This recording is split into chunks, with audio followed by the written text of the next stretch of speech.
Ya, bismillahirrahmanirrahim. Assalamualaikum warahmatullahi wabarakatuh. Terima kasih rekan-rekan semua. Perkenalkan, nama saya Utra Maulida, dosen dari Teknik Geomatika ITS. Video ini saya buat sebagai salah satu unjuk kegiatan Tridharma Pendidikan pada bidang pengajaran PPD UKT PT pada sertifikasi dosen tahun 2025. Pada video ini saya akan memperkenalkan teknik pengajaran saya pada pengembangan mata kuliah Geodinamika dan Deformasi yang merupakan kuliah pilihan. Kuliah ini menjelaskan tentang konsep geodinamika dan deformasi yang berkaitan dengan struktur dan dinamika bumi, seperti fenomena gunung api, pergerakan lempeng, dan sistem pemantauan serta teknik geodetik yang digunakan untuk memantau fenomena itu.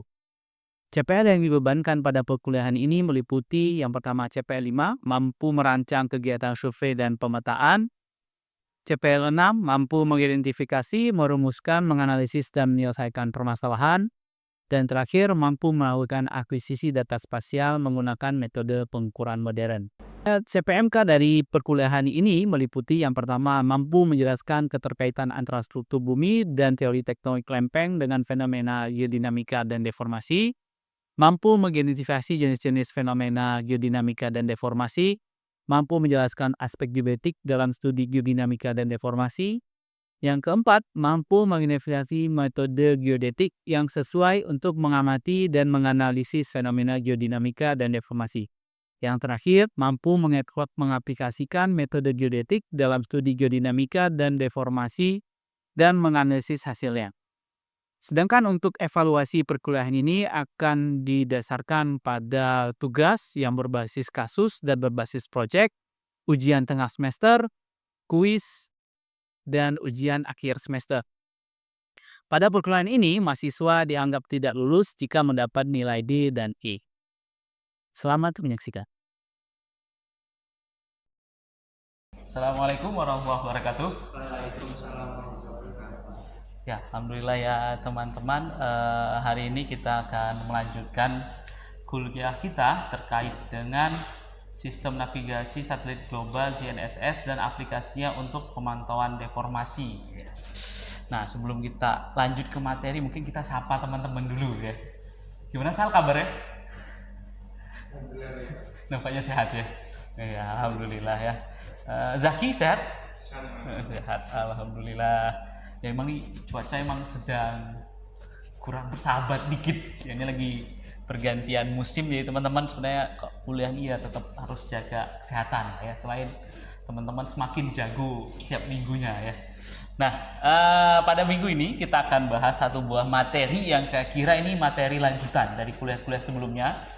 Dan juga ini karena kita berada di minggu kelima, kita akan membahas terkait dengan sistem navigasi satelit global dan aplikasinya untuk pemantauan deformasi. Sebelumnya kita udah bahas tentang teknik seperti SLR atau VLBI untuk deformasi, yang SLR dan VLBI ini berdasarkan diskusi kita minggu kemarin memang ini agak sulit diaplikasikan di Indonesia. Yang pertama, kira-kira kenapa? Kalau LBI itu memang stasiun pemantauannya jarang ada di Indonesia. Iya. Kalau di SLR itu ya sama Pak. Jadi kalau di IGS sendiri itu sebenarnya stasiunnya memang agak banyaknya di Eropa dan negara lainnya. Ya, benar ya. Sebenarnya bukan jarang, sebenarnya nggak ada malah ya. Jadi kita di Indonesia kita nggak punya pengamatan SLR dan VLBI. Tapi ada satu buah pengamatan geodetik yang ketelitiannya mencapai mili, tapi murah. Ya, kalau ketemu teman-teman geologi, mereka pasti akan bilang GDS ini termasuk salah satu teknologi yang cukup murah ya untuk ketelitian yang bisa mencapai level milimeter. Nah, pada kuliah kali ini kita semua akan membahas terkait dengan 5 hal ini. Yang pertama, sistem GNSS, prinsip penentuan posisi GNSS, data dan kesalahannya, survei di GNSS, yang terakhir survei dengan metode diferensial. Nah, di penghujung kuliah ini saya akan memperlihatkan beberapa case-case penggunaan dari teknik GNSS untuk melihat deformasi pada skala yang pendek dan skala yang panjang. Nah, ini sedikit kita review ya sistem GNSS ya. GNSS itu ada yang paling terkenal nih GPS ya, GPS ini pasti tahu. Anak SD pun tahu ya, karena di HP kita itu pasti ada chipnya GPS. Jadi sebenarnya GPS itu dia tuh gak seribet itu buat dibikin. Teman-teman bisa beli chip misalnya kayak u-blox ataupun beli chip-chip lainnya. Nah itu yang ditempel di HP kita, ditempel gitu, mungkin chip merekan yang lain gitu ya. Nah sehingga HP kita nanti tinggal dipasang dashboard segala macam, dia bisa jadi GPS. Nah GPS ini teknik yang paling bahasanya, yang paling common di antara semua orang. Kemudian ada teknik yang lain, ada kompatriotnya bahasanya lah ya, ada GLONASS, ada BEDO, ada Galileo. Nah ini di antara semua teknik ini saling melengkapi satu sama lain. Meskipun teknik yang paling well established itu GPS, karena dia dari segi koreksi ataupun dari segi ketelitian, dari segi sebaran alat yang memiliki teknik GPS itu yang paling banyak. Jadi GPS ini yang paling well established lah ya. Nah kemudian untuk tambahan dari sistem global, jadi GNSS ini kita sebut sistem global, GPS, GLONASS, BEDO, dan Galileo. Sedangkan untuk sistem tambahan ada namanya sistem posisi regional. Apa nih? Ada QZSS dari Jepang atau IRNSS dari India.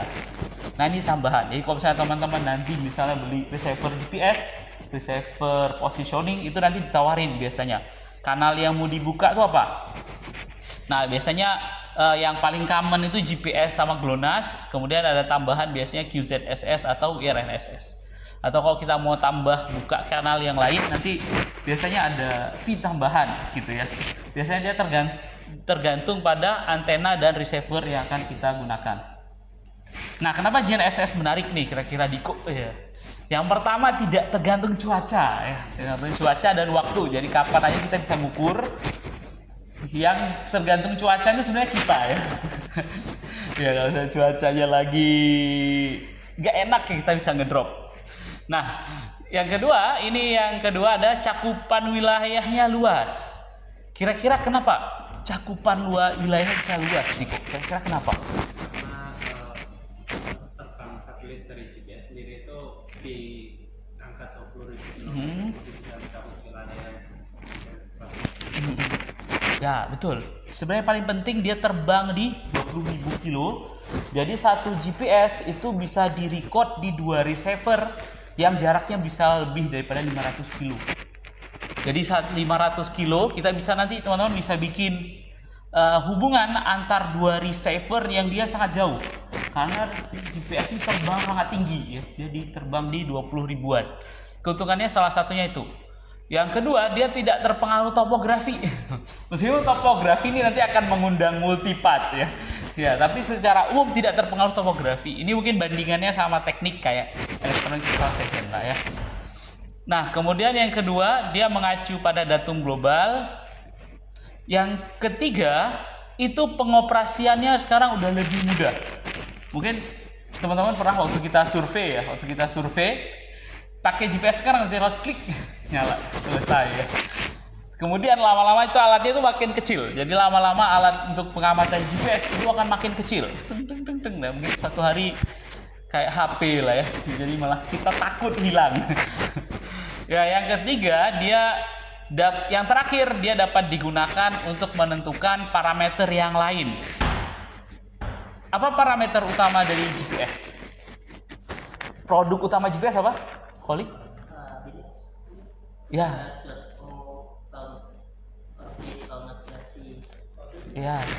Ya, lebih lanjut sebenarnya koordinat. Bahasanya apa? Posisi. Jadi sebenarnya produk utamanya tuh posisi. Tapi dia bisa punya produk tambahan, ada kecepatan waktu. Jadi kecepatan tuh sebenarnya apa? Kecepatan definisinya adalah perubahan posisi. Jadi kecepatan itu ada perubahan posisi. Kemudian ada waktu. Nah, waktu yang paling penting. Waktunya teman-teman harus ingat, waktu GPS itu beda sama waktu biasa. Dia adalah waktu atom. Dia relatif stabil, terus dia meluruhnya lama, jutaan tahun ya. Jadi errornya tuh sulit ya, nggak akan error. Kemudian ada parameter lain, kita bisa tentukan elektron konten, kandungan uap air, gerakan kutub, dan juga undulasi suhu. Jadi ini produk-produk dari GNSS ya, banyak sekali. Jadi makanya riset GNSS ini makin lama itu makin apa bahasanya ya, makin menarik minat banyak orang sebenarnya ya. Karena yang pertama dia bisa menghasilkan banyak produk. Yang kedua, penggunaannya mudah. Nah, ini contoh salah satu paper ada penggunaan GNSS untuk water cycle study. Nah, meskipun dia banyak keuntungannya, dia ada kekurangannya ya. Apa nih kekurangannya? Apa nih Niko sebelah kanan nih, kira-kira gambar apa nih? Ya, istilah kerennya apa? Ya, multipart atau kita sebut juga obstruksi ya. Jadi dia yang paling ini musuh GPS yang paling common. Obstruksi. Jadi ya sebagus apapun alat kita, kalau misalnya GPS-nya diletakkan misalnya di tengah keliling dari objek-objek yang tinggi, nah dia itu akan terobstruksi. Ya, ini bakal sulit. Ini akan terasa nanti di data kita. Kemudian datumnya itu datum global sehingga nggak bisa datum lokal. Nah, tapi ini sebenarnya bisa kita setting nanti di receiver alat itu bisa kita setting. Paling mentok kita bisa ubah ke topocentric atau kita ubah ke UTM. Masih bisa diakali lah ya. Yang ketiga, yang paling penting, yang keempat itu adalah datumnya itu referensinya itu ellipsoid. Jadi teman-teman ingat kalau dapat tinggi GPS jangan langsung dipakai. Harus dilakukan koreksi apa namanya? Ingat? Ada yang ingat? Ya, undulasi geoid ya. Harus dikoreksi yang namanya undulasi geoid. Yang terakhir untuk ketelitian milimeter. Nah, ini perlu analisis ilmiah ya. Mungkin teman-teman punya pengalaman mengolah data pakai software ilmiah yang kadang agak berdarah-darah dikit ya. Sulit ya. Agak sulit ya untuk mengolah ketelitian milimeter. Nah, ini prinsip utama dari sistem GNSS. Yang paling penting itu ada sejumlah satelit GNSS yang dia direcord informasi pentingnya. Yang pertama terkait dengan posisi, yang kedua jarak dari satelit ke receiver. Udah, itu aja. Yang ketiga waktu. Jadi kita harus mengetahui posisi satelit, jarak dari satelit ke receiver. Yang terakhir adalah parameter waktu. Jadi timing itu penting. Nah, untuk menjalankan fungsi ini, GNSS ini perlu 3 segmen. Ada angkasa, kontrol, dan pengguna. Ya. Nah, ini segmen angkasa. Nah, segmen angkasa ini sebenarnya lebih ke karakteristik dari satelit. Ya, karakteristik dari satelit ada GPS, GLONASS, Beidou, Galileo. Dia terbang di ketinggian berapa. Kemudian konstelasinya seperti apa. Frekuensi sinyalnya berapa. Nah, kalau dilihat soal frekuensi sinyalnya sebenarnya agak seragam. Dia di 1100 sampai ke 1600-an lah ya. Itu yang disebut dengan L-band. Meskipun ada yang menyebutnya E, dia sebut E itu sebenarnya biar nggak sama aja sama konstelasi yang lain ya. Yang terakhir ini produknya, produk layanannya. Ada beberapa sistem satelit seperti Galileo, mereka memasukkan namanya algoritma untuk save and rescue ya. Jadi selain ada untuk positioning, mereka juga ada algoritma untuk save and rescue. Yang kedua ada segmen kontrol. Nah, ini yang tugasnya memantau satelit. Memantau satelit ini sehat apa enggak. Kemudian dia lagi enak badan apa enggak lah ya. Ya kayak orang tua kita lah ya. Orang tua kita yang memantau kita ya. Wah, ini lagi sehat apa enggak. Nah, kalau lagi satelit lagi kurang sehat ya nanti di maintenance. Di maintenance. Yang terakhir ada segmen user. Nah, ini kita ya. Mungkin teman-teman pernah pakai GPS yang mana di sini, Diko? Iya, mungkin yang gitu ya. R750. Ini pendahulunya R750 ya. Ini R9. Sama mereka sebenarnya. Jadi ini R9 discontinued terus dibikin seri yang baru ya. Kemudian secara umum ada 3 ya receivernya, ada navigasi, ada mapping, ada yang gitu. Secara umum seperti itu ya. Nah, buat penelitian deformasi atau untuk pemantauan deformasi kita menggunakan receiver yang geodetik.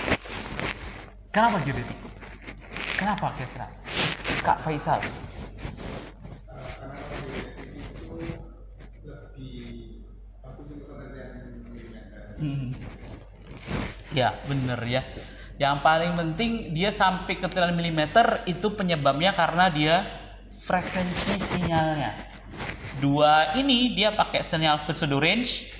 Geodetik dia punya informasi fase. Dia bisa mendekode fase, bukan hanya mendekode kode.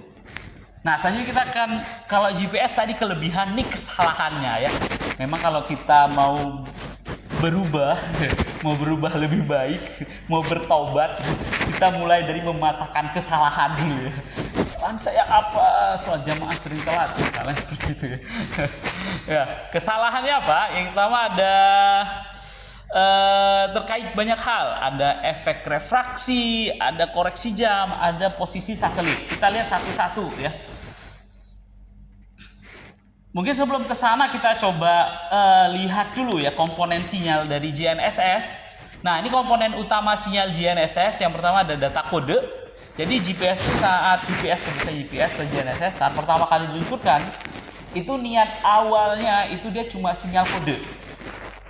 Tapi setelah dikembangkan, rupanya sinyal fase itu bisa lebih teliti ketimbang sinyal kode. Makanya pemanfaatannya banyak sinyal fase buat yang teliti. Yang terakhir, sinyal yang dikirimkan itu beberapa informasi broadcast ephemeris. Jadi ada 3 sinyal, kode, kemudian ada broadcast ephemeris dikirimkan dengan sinyal carrier wave L1, L2. L1, L2 dia niat awalnya dia cuma buat pembawa sinyal sebenarnya. Dia bukan penentu utama dari posisi ya. Tapi setelah kesini dia rupanya lebih teliti. Nah, ini persama umumnya ya. Ini persama umum pengukuran jarak dari satelit ke receiver pakai range, yang di bawah pakai fase ya. Nah, kalau pakai fase itu panjang gelombang dikali beda fase pada waktu T. Nah, ini ya kalau misalnya pseudo range, dia akan mengirimkan sinyal 0101. Kalau misalnya fase, dia akan dikirimkan gelombang. Nah, semua teknik yang pakai gelombang seperti INSAR juga gitu. Jadi dia yang lihat adalah beda fase dan panjang gelombang. Nah, tapi kalau kita pakai data fase, dia suka keliru menentukan berapa sih jumlah gelombang. Ada sejumlah gelombang yang dia nggak bisa tahu, itu disebut dengan apa? Teman-teman ingat? Ya, ambiguitas fase.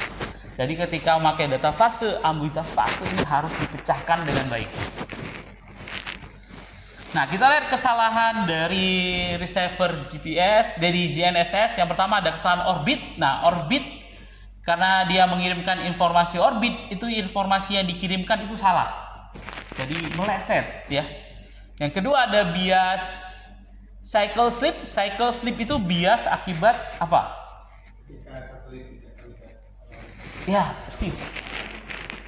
Persis sekali. Ada kondisi ketika, seperti kata kakak Faisal, ada posisi tiba-tiba receiver lost satelit.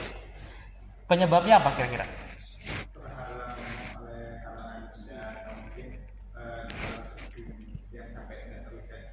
Ya, benar. Obstruksi atau alat mati. Dua hal itu, obstruksi atau alat mati. Kemudian ada kesalahan jam satelit. Jadi jam satelit itu salah, dia informasinya salah. Keempat ambiguitas fase, yang terakhir adalah cycle slip ya. Tadi cycle slip kita bahas. Kemudian ada juga bias dalam perambatannya, dia ada bias akibat ionosfer, ada bias akibat troposfer. Ionosfer itu karena elektron di ionosfer. Kalau troposfer biasanya apa? Ya, benar. Apa parameter cuaca yang mempengaruhi ini apa? Itu apa? Ya, benar, kandungan air. Sebenarnya di sini ada macam-macam. Ada kandungan air sama kandungan udara kering. Tapi kandungan udara kering itu tuh mudah dimodelkannya. Air itu agak challenging. Kemudian ada kesalahan-kesalahan, ya ini kesalahan faktor lingkungan ya. Ada imaging, kesalahan jam, kesalahan error antena sama noise pada receiver. Nah, di receiver tuh juga ada kesalahan jam receiver ya. Nah, ini kesalahan paling teknis ini ya. Ini ada obstruksi ya. Obstruksi ini teknis ya kalau teman-teman ngukur. Ya, nanti kalau teman-teman udah lulus gitu ya. Jangan sampai kesalahan teknis ini terjadi. Ya, ini tidak dibenarkan ya. Kalau bahasa agamanya agak haram sedikit. Haram ini tidak boleh ya. Ini harus diminimalkan sebaik mungkin ya. Nah, semua kesalahan ini dia mempengaruhi pengukuran jarak dari receiver ke satelit. Dari satelit ke receiver. Maka kita perlu memperbaiki kesalahan-kesalahan ini. Yang pertama terkait dengan orbit. Ini bisa kita perbaiki dengan memberikan informasi orbit yang terkoreksi. Kemudian kalau troposfer, kita kasih model troposfer atau kita hitung berapa pengaruh dari troposfer. Jadi kalau teman-teman ngolah GPS, nanti akan ada namanya wedge delay. Nah, itu sejumlah error dari troposfer. Jadi dihitung. Ionosfer, nah ionosfer caranya pakai L1, L2. Makanya kalau teman-teman pakai alat, pastikan L1, L2 ya. Karena kalau udah nggak L1, L2 itu agak PR dikit ya. Yang ketiga, yang keempat, kalau misalnya terkait dengan jam, itu salah satu koreksinya double difference. Yang kedua menggunakan koreksi jam satelit. Kemudian yang multipart ini cuma bisa dikoreksi dengan teknik matematis, namanya sidereal filtering. Jadi kalau teman-teman pakai data yang 1 second, itu nanti setiap 23 jam 56 menit, itu multipart itu berulang. Meskipun waktunya tuh nggak pas 23 jam 56 menit ya. Yang terakhir ini, nah ini error noise. Jadi kalau mengukur, kalau bisa teman-teman jauhi seng, jauhi tempat-tempat yang memunculkan konduktor. Nah ini hal-hal yang mempengaruhi ketelitian GNSS ya secara umum. Sebenarnya diambil dari error yang tadi, teman-teman bisa lihat ya bahwa ketelitian itu bergantung pada jenis alat, distribusi satelit, metode penentuan posisi sama strategi pengolahan. Nah ini teknik positioning GPS. Secara umum ada dua, ada absolut dan diferensial. Ada statik dan kinematik ya. Jadi absolut, diferensial, statik dan kinematik. Kita lihat absolut. Nah absolut itu penentuan posisi yang dia hanya single receiver saja. Kemudian diferensial ini adalah penentuan posisi yang dia dua receiver. Ya. Saya kira teman-teman sudah dapat ini di kelas GNSS ya. Nah, ini adalah sebaran stasiun GNSS yang ada di Indonesia ya. Kita sebut dengan stasiun CORS. Nah, GNSS ini meskipun errornya tadi banyak, tapi kita bisa selesaikan dengan penggunaan perangkat lunak ya. Perangkat lunak yang bisa teman-teman pakai ada Gamit Globe K, Bernis, atau yang online, ada OSPOS, UPOS, dan RTK-nya di IG. Mungkin kakak Faisal pernah pakai apa kakak Faisal? RTK ya. Diko. Kakak Kolik? Sama ya, karena di lab kita adanya itu ya. Nah, sekarang kita lihat apa sih pemanfaatan GNSS buat deformasi. Nah, pemanfaatan GNSS untuk deformasi karena dia posisi, maka yang direkam karena deformasi adalah perubahan posisi, maka yang ditangkap ada perubahan posisi. Jadi perubahan posisi awal sama akhir. Misalnya ini ada sesar nih. Ada sesar, dia bergerak mana nih? Mengiri, menganan, Diko? Ya, mengiri ya. Ini sesar mengiri. Bahasa kerennya apa?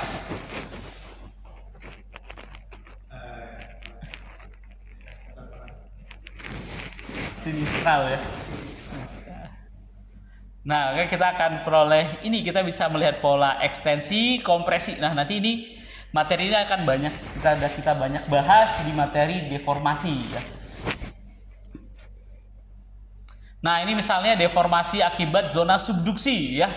Awalnya aman, kemudian karena ada tekanan dari interface coupling, maka dia tubuh bumi di sini dia mengalami bending, jadi dia kayak agak naik gitu, gitu ya. Kemudian kalau terjadi gempa dia turun lagi. Ini contoh dari subduksi. Nah ini ada video, saya kira ya, video ini saya dapat dari websitenya EOS. Nah teman-teman bisa lihat, nah dia turun terus gitu ya. Nah kemudian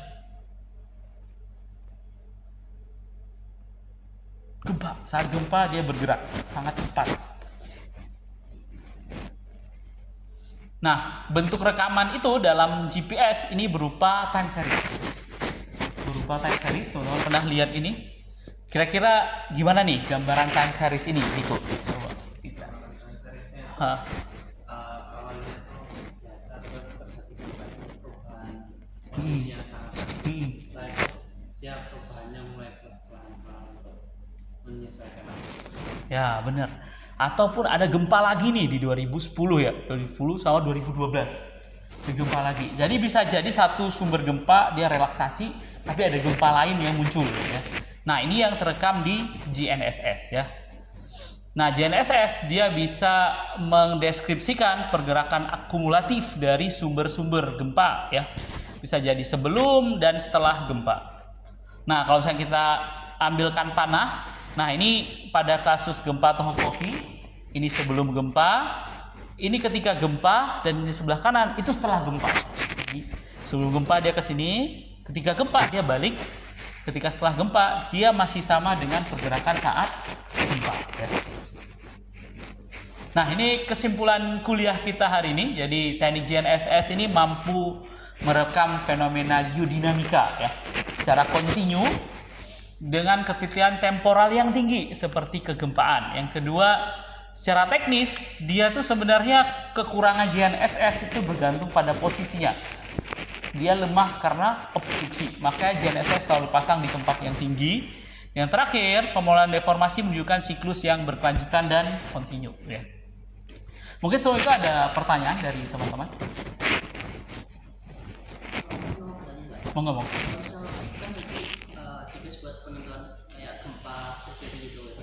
Nah, misal ketika gempa itu apakah posisi GPS itu kembali ke posisi awal sebelum gempa terjadi atau berbeda ya Pak? Terus kayak misal kan berarti dari awal sampai terjadinya gempa kan satu siklus gempa. Nah, itu satu siklus gempa apakah relatif sama atau mungkin bisa acak, benar-benar acak gitu ya? Bagus ya pertanyaannya. Jadi saat dia terjadi gempa, coba kita lihat gambar ini ya. Nah, saat dia terjadi gempa, dia kalau kita mau melihat gempa, kita harus melihat dia dalam skala waktu yang panjang. Kalau satu siklus gempa bisa jadi 100 sampai 80 tahun gitu ya. Nah, tapi kita baru punya pengalaman pengamatan GPS itu paling berapa? 20 tahun gitu ya, 20 tahun atau 30 tahun. Nah, kalau secara geologi gempa, saat dia terjadi gempa, dia akan berlanjut terus. Dia nggak akan kembali. Dia akan lanjut terus. Ini bisa dilihat namanya di offset sungai. Offset sungai, nanti ada, kalau misalnya ada sungai dilewati jalur gempa, dia makin lama akan makin offset. Misalnya contohnya di Bandung, ada sebuah sungai purba gitu, sebuah penelitian. Nah, itu makin lama makin gerak. Nah, saat dia terjadi gempa, dia akan bergerak, gitu ya, akan bergerak. Nah, bergeraknya dia akan bergerak terus. Jadi dia makin lama makin geser, gak akan balik, geser. Apakah gempanya akan terjadi di tempat yang sama? Bisa jadi. Ada namanya, kalau bahasa Inggris namanya characteristics earthquake. Gempa yang terjadi hampir di tempat yang sama, magnitude yang sama. Jadi bisa jadi di bawah permukaan itu, di zona pertemuan lempeng, dia itu secara karakteristik fisik mirip. Nah, itu bisa terulang kembali, tapi secara pergerakan dia akan lanjut terus. Tapi zona sumbernya bisa jadi di tempat yang sama. Tapi itu biasanya contohnya di gempa Illapel ya. Ada beberapa gempa di Amerika Selatan tuh menunjukkan hal-hal seperti itu. Apa menjawab kira-kira? Menjawab ya.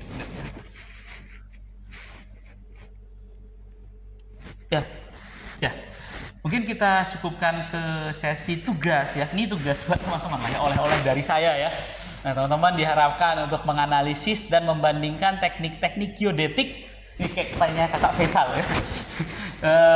Merekam fenomena deformasi. Nah, ini teman-teman silahkan kerjakan berkelompok, waktunya 1 minggu.